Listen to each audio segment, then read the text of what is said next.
Hi friends, welcome to Lucky's kitchen.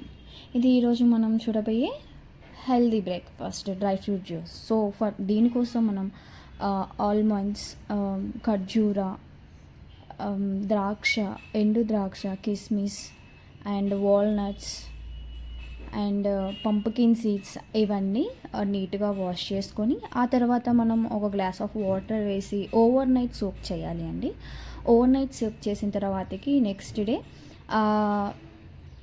Almonds యొక్క పొట్టు తీసేసి అండ్ అవన్నీ నీట్గా ఒకసారి మేము ఇందులో సోకుడు వాటర్ వేస్తున్నామండి, ఎందుకంటే ముందే మేము క్లీన్ చేసుకున్నాం కాబట్టి. అండ్ వెయిట్ గెయిన్ అవ్వాలి అనుకునే వాళ్ళు మిల్క్ కూడా యాడ్ చేసుకోవచ్చు సోకుడు వాటర్తో పాటు. అండ్ మేము ఒక కప్ ఆఫ్ బనానా యాడ్ చేసాము. ఆ తర్వాత మనం గ్రైండ్ చేసేసి తీసుకోవడం. సో దీనివల్ల ఏంటంటే మనకి హెయిర్ ఫాల్ అనేది తగ్గుతుందండి. అండ్ వెయిట్ గెయిన్ అవ్వాలి అనుకున్న వాళ్ళు చాలా ఈజీగా గెయిన్ అవుతారు. వెయిట్ లాస్ అవ్వాలి అనుకున్న వాళ్ళు మనం బనానా అండ్ మిల్క్ యాడ్ చేయకుండా సోకుడు వాటర్తో తీసేసుకుంటే సరిపోతుంది.